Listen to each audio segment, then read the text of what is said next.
नमस्कार, सुबह 9 बजे की खबरों के साथ मैं हूं प्रीति। एक नजर हेडलाइंस पर।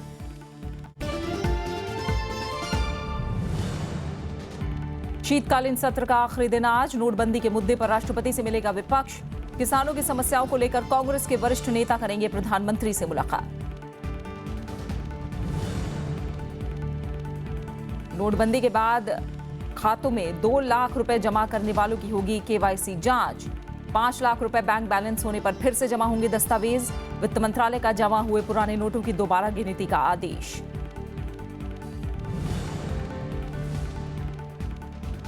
पंजाब विधानसभा चुनाव के लिए कांग्रेस की पहली सूची जारी। 61 उम्मीदवारों के नामों का ऐलान। प्रदेश अध्यक्ष अमरिंदर सिंह पटियाला से लड़ेंगे चुनाव।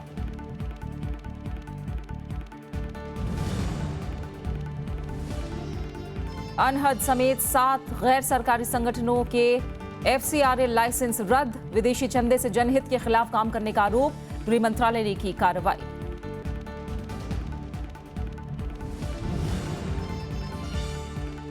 स्पेन को हरा हॉकी जूनियर वर्ल्ड कप के सेमीफाइनल में पहुंचा भारत। फाइनल के लिए ऑस्ट्रेलिया से होगी भिड़ंत। चेन्नई में आज से भारत इंग्लैंड के बीच आखिरी टेस्ट।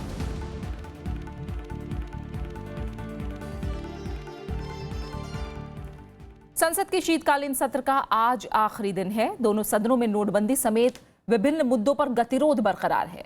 इस बीच नोटबंदी की मुश्किलों के साथ संसद में नहीं बोलने देने के मुद्दे पर विपक्षी दलों के नेता आज दोपहर 12:30 बजे राष्ट्रपति से मुलाकात करने वाले हैं।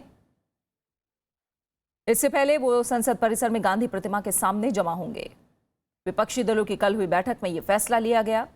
विपक्षी नेताओं का कहना है कि निर्वाचित प्रतिनिधि होने के नाते उन्हें संसद में बोलने का हक है और संसद में बोलने से रोकना असंवैधानिक है। सत्र के आखिरी दिन दोनों सदनों में नोटबंदी से आम लोगों और किसानों की मुश्किलों का मुद्दा उठाने का भी फैसला हुआ है। साथ ही विपक्ष किसानों का कर्ज माफ करने का मुद्दा भी उठाएगा। राज्यसभा में नेता प्रतिपक्ष गुलाम नबी आजाद ने नियम 267 के तहत इस मुद्दे पर चर्चा के लिए नोटिस दिया है। लोकसभा में कांग्रेस नेता मल्लिकार्जुन खड़गे ये मुद्दा उठाएंगे। वहीं कांग्रेस के वरिष्ठ नेता किसानों की कर्ज माफी की मांग पर आज सुबह 10:30 बजे प्रधानमंत्री नरेंद्र मोदी से भी मुलाकात करेंगे। इस दौरान वो उत्तर प्रदेश और पंजाब के किसानों के मांग पत्र प्रधानमंत्री को सौंप सकते हैं। राज्यसभा में गतिरोध की वजह से कल भी कार्यवाही बाधित हुई। विपक्ष ने नोटबंदी की वजह से किसानों को हो रही परेशानी का मुद्दा उठाया। वहीं सत्ता पक्ष ने कांग्रेस पर भ्रष्टाचार का आरोप लगाया। गतिरोध की वजह से सदन की कार्यवाही दिन भर के लिए स्थगित करनी पड़ी। विपक्ष और सत्ता पक्ष के बीच जारी गतिरोध की वजह से गुरुवार को भी सदन की कार्यवाही नहीं चल सकी। सदन में सभा पटल पर पत्र रखने के बाद बीजेपी सांसदों ने कांग्रेस पर भ्रष्टाचार का आरोप लगाया। वहीं कांग्रेस समेत विपक्षी दलों ने नोटबंदी की वजह से किसानों को हो रही परेशानियों का मुद्दा उठाया। साथ ही कर्ज माफी की भी मांग की। नेता विपक्ष गुलाम नबी आजाद ने सरकार पर सदन की कार्यवाही बाधित करने का आरोप लगाया। This is the first time in the history of India. This is first time in the history of India after independence that it is the ruling parties which does not allow the House to function and which disturbs the proceedings of the House. सरकार की तरफ से संसदीय कार्य राज्य मंत्री ने पलटवार करते हुए नेता विपक्ष के दावों का खंडन किया और कांग्रेस पर भ्रष्टाचार का आरोप लगाया। सर, ये ऑनरेबल मेंबर केवल ये कह रहे हैं कि करप्शन के कुएं से कांग्रेस का एक और कंकाल निकला है। तो उस कंकाल का डीएनए क्या है? कंकाल का डीएनए करप्शन है, कंकाल का डीएनए भ्रष्टाचार है, कंकाल का डीएनए जो है वो जनधन की लूट है। तो उस पर हम चर्चा चाहते हैं और हर दिन ये बात नोटिस इसलिए जो है उसका जवाब कौन देगा? सत्ता पक्ष और विपक्ष के बीच जारी गतिरोध की वजह से पहले शून्यकाल और फिर प्रश्नकाल की कार्यवाही बाधित हुई। भोजन अवकाश के बाद भी सदन में आरोप प्रत्यारोप का दौर जारी रहा। किसानों की हालत बहुत खराब है। नोटबंदी से और हालत खराब हुई। हम चाहते थे कि प्रधानमंत्री किसानों को कर्जा माफी की घोषणा करें। इससे पूरे देश के किसानों को लाभ मिलेगा। किसान मर रहा है, उसका अनाज सड़ रहा है, उसको नहीं बोने के लिए पैसा नहीं है। इनसे कहिए कि किसानों का कर्जा माफ करें, वो आत्महत्या करने पे मजबूर हो रहा है। 3.5 करोड़ सब्जी का जो किसान है फार्मर से 3.5 करोड़ उसका खेत में सड़ गया। बाजार में मेरे को समझ में आया इसलिए गतिरोध की वजह से सदन की कार्यवाही दिन भर के लिए स्थगित करनी पड़ी। विशाल दया के साथ कृति मिश्रा, राज्यसभा टीवी। संसद में जारी गतिरोध पर बीजेपी नेता लालकृष्ण आडवाणी ने निराशा जाहिर की है। उन्होंने यहां तक कहा कि वो लोकसभा से इस्तीफा देने के बारे में सोचने लगे हैं। स्पीकर और सरकार ने जहां उनकी निराशा को स्वाभाविक बताया, वहीं कांग्रेस ने कहा कि आडवाणी अपनी पार्टी में लोकतांत्रिक मूल्यों के लिए लड़ रहे हैं। नोटबंदी पर संसद की कार्यवाही में लगातार अवरोध से बीजेपी के वरिष्ठ नेता लालकृष्ण आडवाणी दुखी और निराश हैं। उन्होंने गुरुवार को कुछ सांसदों से अपनी पीड़ा जाहिर करते हुए लोकसभा से इस्तीफे जैसी भावना तक प्रकट कर दी।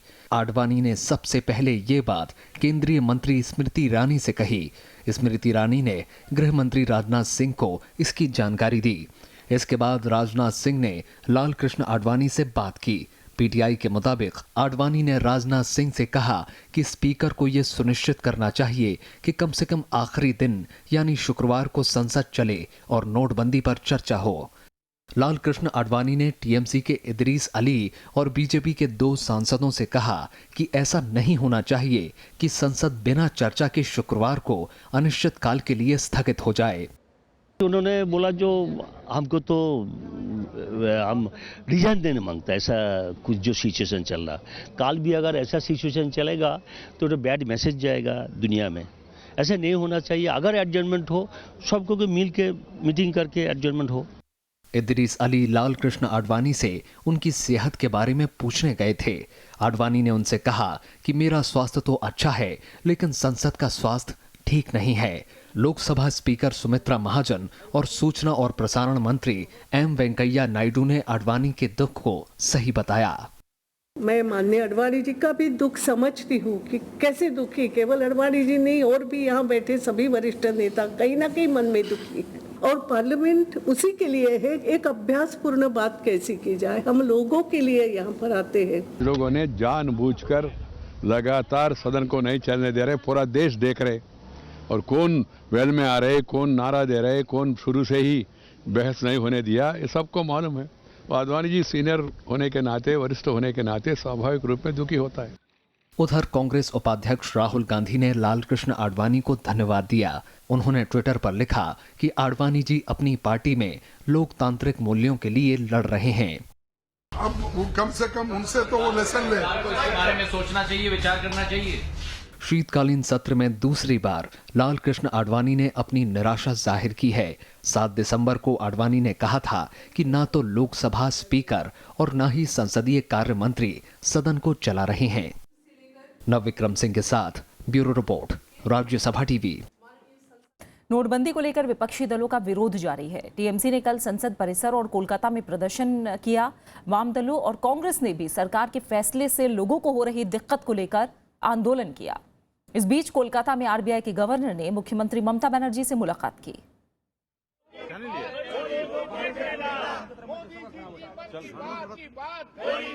नोटबंदी के खिलाफ देश के कई हिस्सों में विरोध प्रदर्शन जारी है। टीएमसी सांसदों ने संसद परिसर में महात्मा गांधी की प्रतिमा के सामने प्रदर्शन किया और नोटबंदी का फैसला वापस लेने की मांग की। ममता जी को ये बात सुन लेते तो देश का ये स्थिति कभी नहीं आमना सामना होना पड़ता। हम लोग ये निश्चिंत है। काला धन का हम लोग विरोध में है पूरा तरह से। काला धन वाले मुक्त हो गया, आम आदमी को बहुत दिक्कत पैदा हो गया जो हम लोग नहीं कह सकते। कोलकाता में टीएमसी कार्यकर्ताओं और राज्य सरकार के कई मंत्रियों ने आरबीआई के ऑफिस के बाहर प्रदर्शन किया। वाम दलों के कार्यकर्ताओं ने भी आरबीआई ऑफिस के सामने प्रदर्शन किया। यहां आरबीआई के governor Urjit Patel central board meeting में हिस्सा ले रहे थे। ये नहीं कोई हमारा विरोध नहीं है, लेकिन ये तरीका से ये अचानक घोषणा कर दिया 8 तारीख को, ये तरीका ठीक नहीं है, गलत तरीका है। कोई प्रिपरेशन नहीं है। आम आदमी का पूरा असुविधा हो रहा आम आदमी का, इसके लिए हम लोग को खिला है। आरबीआई गवर्नर उर्जित पटेल ने कोलकाता में पश्चिम बंगाल की मुख्यमंत्री ममता बनर्जी से मुलाकात की। ममता बनर्जी ने राज्य के चाय बागान कर्मियों को नोटबंदी के चलते भुगतान में दिक्कत और दूसरे मुद्दों पर बात की। From small industry to big industry and unorganized sector also, even from big industry to IT industry also, more than 5 crores have become jobless now, and the people are really they are starving for death. Raipur में कांग्रेस कार्यकर्ताओं ने RBI office के बाहर अनूठे तरीके से प्रदर्शन किया।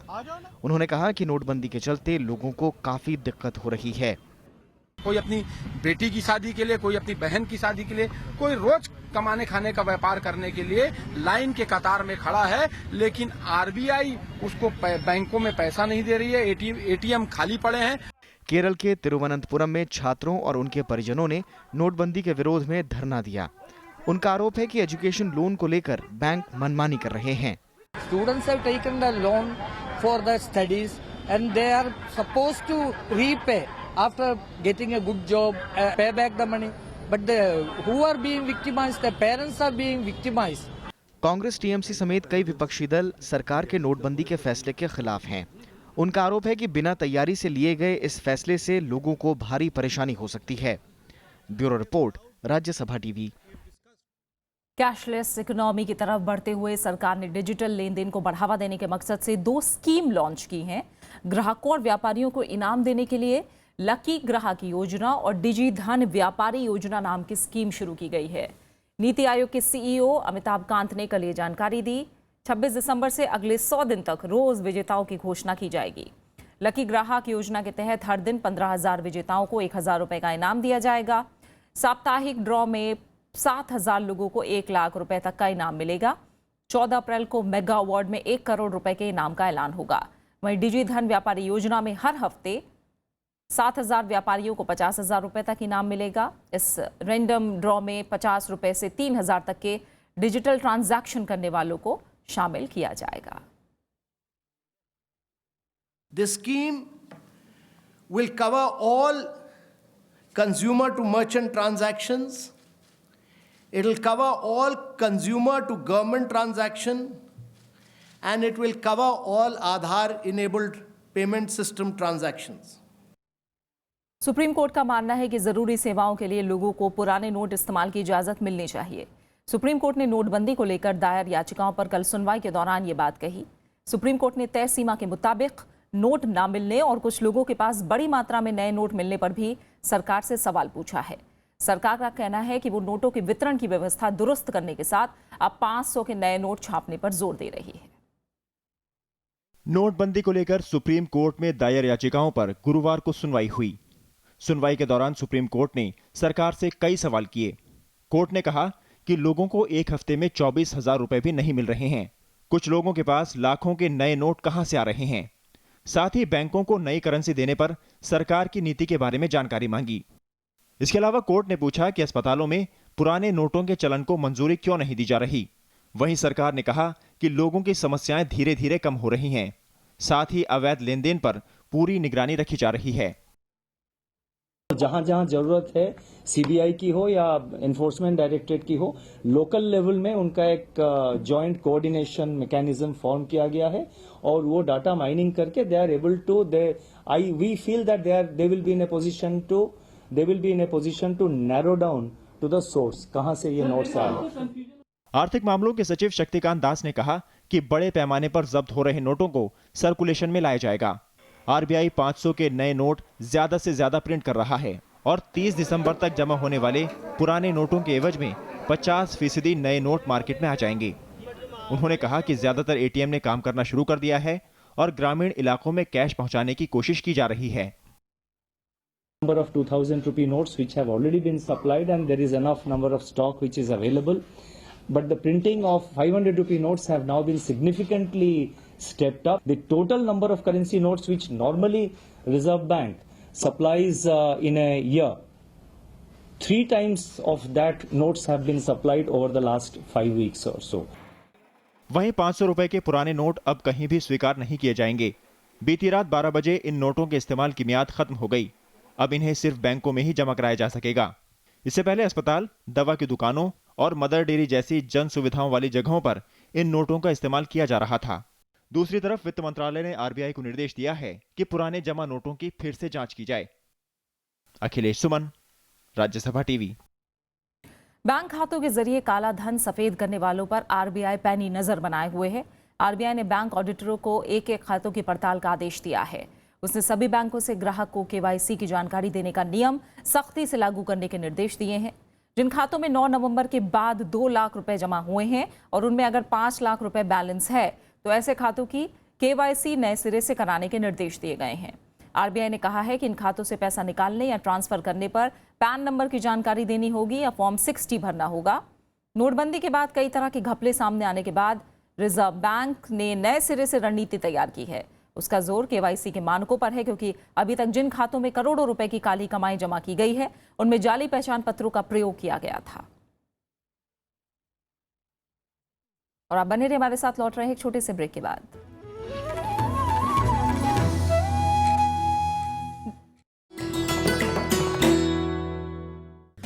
MC मैरी कॉम सफलतम भारतीय महिला मुक्केबाज, विश्व चैंपियनशिप में 5 स्वर्ण और 1 रजत, लंदन ओलंपिक्स में कांस्य और एशियन गेम्स में कांस्य पदक विजेता। 5 फीट 2 इंच लंबी मैरी को किया जाता है दुनिया की सफलतम महिला मुक्केबाजों में शुमार। खेलों में वरिष्ठ योगदान के लिए उन्हें मिले हैं पद्म भूषण, अर्जुन अवार्ड और राजीव गांधी खेल रत्न पुरस्कार।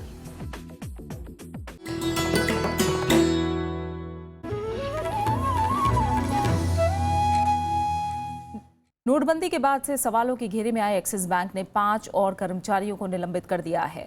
इसके साथ ही अब तक निलंबित कर्मचारियों की संख्या 24 पर पहुंच गई है। इन पर लेन देन में अनियमितता का आरोप है। इसके अलावा बैंक ने 50 संदिग्ध खातों पर भी रोक लगा दी है। बैंक का कहना है कि ये कार्रवाई उसने अपनी जांच रिपोर्ट के आधार पर की है।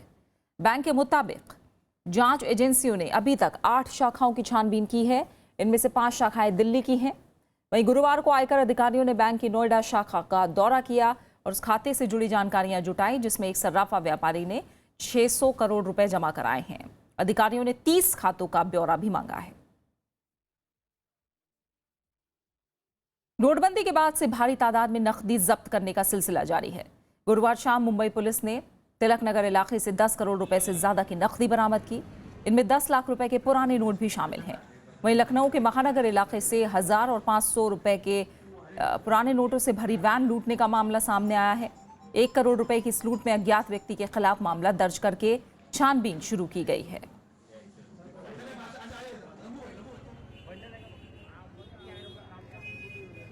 वहीं आयकर विभाग ने पुणे में बैंक ऑफ महाराष्ट्र की ब्रांच में छापा मारकर एक शख्स के लॉकर से 10 करोड़ 80 लाख रुपए जब्त किए हैं। इसमें 8 करोड़ से ज्यादा नए नोट हैं। वहीं थाने में 21 लाख रुपए की जब्ती की गई है। इधर नोएडा में एक्सिस बैंक की शाखा में छापा मारकर 20 फर्जी कंपनियों के खातों से 60 करोड़ रुपए बरामद किए गए हैं। इसी मामले में सुनार ज्वेलर्स के ठिकानों पर छापा मारकर 30 लाख रुपए जब्त किए गए हैं।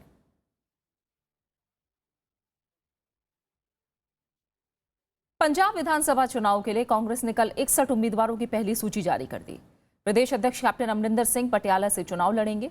सुनील जाखड़ को अबोहर से मैदान में उतारा गया है। राजेंद्र कौर भट्टल लेहरा तो मनप्रीत बादल भटिंडा अर्बन से चुनाव लड़ेंगे। पार्टी ने 31 मौजूदा विधायकों को टिकट दिया है। 7 नए चेहरों को मौका दिया गया है। उम्मीदवारों में 5 युवा, 6 महिलाएं और 8 पूर्व मंत्री और 1 पूर्व सांसद है। दिल्ली महिला आयोग में मेंबर सेक्रेटरी की नियुक्ति पर उपराज्यपाल नजीब जंग और अरविंद केजरीवाल एक बार फिर आमने सामने हैं।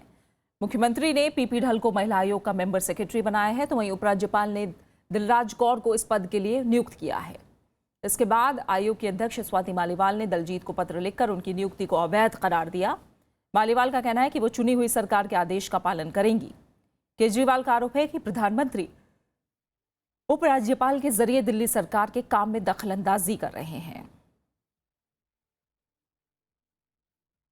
मोदी जी सीधे राजनीति नहीं करते। कभी एलजी के कंधे पे रख के बंदूक चलाते हैं, कभी आईएएस एसोसिएशन के कंधे पे रख के बंदूक चलाते हैं। वो सीधे मैदान में नहीं उतरते। तमिलनाडु के पूर्व मुख्यमंत्री और डीएमके प्रमुख एम करुणानिधि की दोबारा तबीयत बिगड़ने पर उन्हें अस्पताल में भर्ती कराया गया है। गुरुवार को गले और फेफड़ों में संक्रमण की शिकायत के चलते उन्हें सांस लेने में तकलीफ हुई, जिसके बाद उन्हें चेन्नई के एक अस्पताल में भर्ती कराया गया। डॉक्टरों का कहना है कि संक्रमण को दूर करने के लिए इलाज शुरू कर दिया गया है और फिलहाल उनकी हालत स्थिर है। करुणानिधि पिछले 2 हफ्ते के भीतर दूसरी बार अस्पताल में भर्ती हुए हैं। उन्हें बीते हफ्ते ही अस्पताल से छुट्टी मिली थी। तमिलनाडु की राजनीति में कद्दावर नेता माने जाने वाले करुणानिधि 5 बार राज्य के मुख्यमंत्री रहे हैं। He had a lung infection and some breathing difficulties. He's much better now. Keep an alert on him. Thank you. केंद्र सरकार ने 7 गैर सरकारी संस्थानों का FCRA लाइसेंस रद्द कर दिया है। इनमें शबनम हाशमी के NGO अनहद भी शामिल है। इसके अलावा Marwar Muslim education and welfare society, Gujarat का Nav Sarjan trust, rural development research centre समेत 6 और NGO के लाइसेंस भी रद्द हुए हैं। इन संगठनों पर विदेशी चंदे के दुरुपयोग का आरोप है। कहा जा रहा है कि इन्होंने इस चंदे का जनहित के खिलाफ इस्तेमाल किया है। आधिकारिक सूत्रों के मुताबिक खुफिया विभाग की रिपोर्ट में इन सभी संगठनों पर सरकार की छवि बिगाड़ने का आरोप भी लगाया गया है। कल ही गृह मंत्रालय ने ग्रीन पीस इंडिया और सामाजिक कार्यकर्ता तीस्ता सी तलवार द्वारा संचालित 2 NGO के FCRA लाइसेंस का नवीनीकरण रद्द किया था। मंत्रालय ने हाल ही में नवीनीकरण किए गए 13,000 NGO के लाइसेंस की दोबारा समीक्षा के आदेश भी दिए हैं। देश में हर साल 5 लाख से ज्यादा सड़क हादसे होते हैं, जिनमें करीब 1.5 लाख लोगों की मौत हो जाती है। इस पर अंकुश लगाने के नजरिए से सुप्रीम कोर्ट ने देश भर के राजमार्गों से सभी शराब की दुकानें हटाने का निर्देश दिया है। राजमार्गों के 500 मीटर के दायरे में अगले साल 1 अप्रैल के बाद से कोई शराब की दुकानें नहीं होंगी। राष्ट्रीय और स्टेट राजमार्गों पर शराब की दुकानें नहीं होंगी। इस बाबत सुप्रीम कोर्ट ने ऐतिहासिक फैसला दिया है। 1 अप्रैल 2017 के बाद ऐसी दुकानों के लाइसेंसों का नवीनीकरण नहीं किया जाएगा और नए लाइसेंस भी नहीं जारी किए जाएंगे। राज्यों के मुख्य सचिव और DGP सुप्रीम कोर्ट के आदेश का पालन कराने की निगरानी करेंगे। Supreme Court has directed all the shops to be closed from 1st of April. Otherwise, till the renewal period is there, they can run the shops. But the Supreme Court has also given a further direction that no new shops will come on the national highway, and if at all these existing shops also will have to be shifted around 500 meters from the boundary of the national highway. इसके अलावा court ने राजमार्गों के किनारे लगे शराब के सारे विज्ञापन और साइन बोर्ड हटाने का आदेश दिया है। हालांकि शराब कारोबार संघ ने इस फैसले पर सुप्रीम कोर्ट में पुनर्विचार याचिका दायर करने का फैसला किया है। As far as the shop owners are concerned, we have some grievances, so we'll be filing a review petition and certain direction applications to give some more time for us to shift the shops. राजनीतिक दलों ने supreme court के इस फैसले का स्वागत किया है। इनका मानना है कि इससे सड़क हादसों पर अंकुश लगने में मदद मिलेगी। स्वागत योग्य बात है, क्योंकि ये रास्तों पर जो शराब बिकती है उसके चलते एक्सीडेंट होते हैं और अपराध भी बहुत बढ़ जाते हैं। दारू के दुकान कैसे काबू में लाएंगे स्टेट गवर्नमेंट्स, और ये लोग को फैसला लेना पड़ेगा और फिर वो ब्लैक में क्या करेंगे ये भी देखना पड़ेगा। इस फैसले को देते हुए सुप्रीम कोर्ट ने केंद्र और राज्य सरकारों के रवैये पर भी नाराजगी जताई। कोर्ट ने कहा कि बीते 10 सालों में इसके लिए केंद्र और राज्यों की ओर से कोई गंभीर कदम नहीं उठाए गए, जिसके बाद उसे ऐसा आदेश देना पड़ा। कोर्ट ने माना कि हर साल सड़क दुर्घटनाओं में करीब 1.5 लाख लोगों की मौत चिंता की बात है और इसे रोकने के लिए सख्त कदम उठाना जरूरी हो गया है। कोर्ट ने यहां तक कहा कि राजस्व के लिए राज्यों की ओर से राजमार्गों के अगल बगल शराब का लाइसेंस देने को जायज नहीं ठहराया जा सकता। रविंद्र सिंह शोराण के साथ bureau report, Rajya Sabha TV. BCCI अध्यक्ष अनुराग ठाकुर की मुश्किलें बढ़ गई हैं। उन पर लोढ़ा समिति की सिफारिशों को लागू करने पर सुप्रीम कोर्ट में झूठा हलफनामा पेश करने का आरोप लगाया है। कोर्ट ने कहा कि पहली नजर में अनुराग ठाकुर अवमानना के दोषी हैं। बीसीसीआई अध्यक्ष को जेल भी हो सकती है। एपेक्स क्यूरी गोपाल सुब्रमण्यम ने कोर्ट को बताया कि अनुराग ठाकुर ने हलफनामे में झूठ बोला है। कोर्ट ने कहा कि बीसीसीआई लोढ़ा समिति की सिफारिशों को लागू करने में अड़ंगा डाल रहा है। शीर्ष अदालत ने बीसीसीआई से प्रशासकों के पैनल के लिए नाम सुझाने को भी कहा है। उद्योगपति नुस्ली वाडिया ने टाटा सन्स और उनके निदेशकों के खिलाफ 3,000 करोड़ रुपए की मानहानि का मामला दर्ज कराया है। पीटीआई के मुताबिक ये मामला गुरुवार को बॉम्बे हाईकोर्ट में दर्ज कराया गया। नुस्ली वाडिया टाटा समूह की कुछ कंपनियों में स्वतंत्र निदेशक हैं। टाटा सन्स ने टाटा मोटर्स, टाटा स्टील और टाटा केमिकल्स समेत टाटा समूह की फर्मों में नुस्ली वाडिया पर अपने हित साधने का आरोप लगाया है। टाटा सन्स ने उन्हें निदेशक मंडल से हटाने के लिए प्रस्ताव पेश किया है, जिस पर इन कंपनियों के शेयरधारकों को मतदान करना है। इनमें टाटा स्टील कंपनी की EGM 21 दिसंबर को है। अमेरिकी राष्ट्रपति चुनाव हैकिंग मामले में नया मोड़ आ गया है। अमेरिका का कहना है कि हैकिंग में रूसी राष्ट्रपति व्लादिमीर पुतिन सीधे तौर पर शामिल थे। व्हाइट हाउस के प्रेस सचिव जोश अर्नेस्ट ने कहा है कि बिल्कुल साफ है कि पुतिन इसमें शामिल थे। अमेरिका शुरू से आरोप लगाता आ रहा है कि पुतिन डोनाल्ड ट्रंप को जीत दिलाना चाहते थे। वो नहीं चाहते थे कि हिलेरी चुनाव जीते और इसके लिए उन्होंने हैकिंग में अहम भूमिका निभाई। हालांकि रूस ने इन आरोपों से इनकार किया है। वहीं राष्ट्रपति बराक ओबामा का कहना है कि अमेरिका इस मामले में रूस को कड़ा जवाब देगा। सीरिया के संकटग्रस्त पूर्वी अलेप्पो शहर में फंसे आम लोगों को सुरक्षित बाहर निकालने का काम तेज कर दिया गया है। गुरुवार को 3000 से ज्यादा लोगों को बाहर निकाला गया। हालांकि international committee of the red cross के मुताबिक इसमें काफी समय लगेगा। इस हफ्ते रूस के समर्थन वाली सरकारी सेनाओं ने अलेप्पो के विद्रोहियों के कब्जे वाले इलाके पर अधिकार हासिल कर लिया था। इसके बाद आम लोगों और विद्रोहियों को बुधवार को ही निकाला जाना था, लेकिन संघर्ष विराम लागू नहीं होने की वजह से ऐसा नहीं हो सका। सीरियाई सेना के मुताबिक अब भी पूर्वी अलेप्पो में करीब 27,000 लोग फंसे हैं। और अब बात खेलों की। भारत जूनियर हॉकी विश्व कप के सेमीफाइनल में पहुंच गया है। कल लखनऊ के मेजर ध्यानचंद स्टेडियम में हुए रोमांचक क्वार्टर फाइनल में स्पेन को 2-1 से हराया। मैच के शुरुआती 55 मिनट स्पेन के नाम रहे, लेकिन इसके बाद भारतीय टीम ने जबरदस्त वापसी करते हुए विरोधी टीम को कोई मौका नहीं दिया। पहले हाफ में पिछड़ने के बाद भारतीय टीम ने दूसरे हाफ में 5 पेनल्टी कॉर्नर हासिल किए। इनमें से 55वें मिनट में पहले पेनल्टी कॉर्नर पर सिमरनजीत सिंह ने रीबाउंड पर गोल दागा, जबकि 65वें मिनट में हरमनप्रीत सिंह के ड्रैग फ्लिक ने टीम को जीत दिला दी। भारत और इंग्लैंड के बीच अब से थोड़ी देर बाद चेन्नई में 5वां और आखिरी टेस्ट मैच खेला जाएगा। इंग्लैंड ने टॉस जीतकर पहले बल्लेबाजी का फैसला किया है। भारतीय टीम पहले ही सीरीज पर 3-0 से कब्जा कर चुकी है। ऐसे में उसका इरादा क्लीन स्वीप का होगा, जबकि इंग्लैंड को पहली जीत की तलाश होगी। पहला टेस्ट ड्रॉ रहने के बाद भारत ने 3 मैचों में जीत दर्ज की थी। सोमवार को खत्म हुए मुंबई टेस्ट में टीम इंडिया ने पारी और 36 रन से शानदार जीत दर्ज की थी।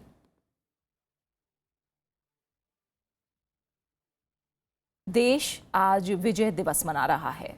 1971 में भारत पाकिस्तान युद्ध के दौरान 16 दिसंबर को ही भारत ने विजय हासिल की थी और पाकिस्तान के 1 लाख सैनिकों ने समर्पण किया था। तब से ये दिन हर साल विजय दिवस के रूप में मनाया जाता है। इस युद्ध के दौरान कई भारतीय जवान भी शहीद हुए और हजारों घायल हो गए थे। रक्षा मंत्री मनोहर पर्रिकर के साथ तीनों सेनाध्यक्षों ने आज सुबह इंडिया गेट स्थित अमर जवान ज्योति जाकर शहीदों को श्रद्धांजलि दी।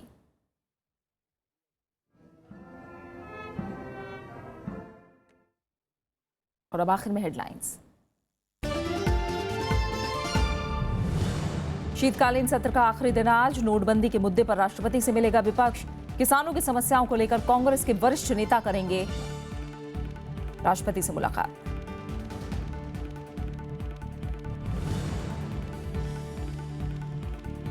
नोटबंदी के बाद खातों में 2 लाख रुपए जमा करने वालों की होगी केवाईसी जांच। 5 लाख रुपए बैंक बैलेंस होने पर फिर से जमा होंगे दस्तावेज। वित्त मंत्रालय का जमा हुए पुराने नोटों की दोबारा गिनती का आदेश।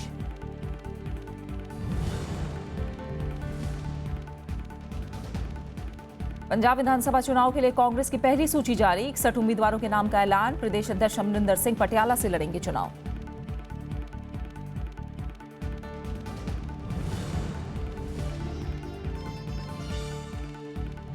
अनहद समेत 7 गैर सरकारी संगठनों के FCRA लाइसेंस रद्द। विदेशी चंदे से जनहित के खिलाफ काम करने का आरोप। गृह मंत्रालय ने की कार्रवाई।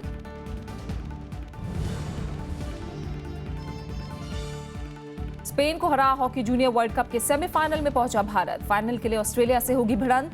चेन्नई में आज से भारत इंग्लैंड के बीच आखिरी टेस्ट। और इसी के साथ फिलहाल सुबह 9 बजे की खबरों में इतना ही। आगे देखिए मैं भी भारत। नमस्कार।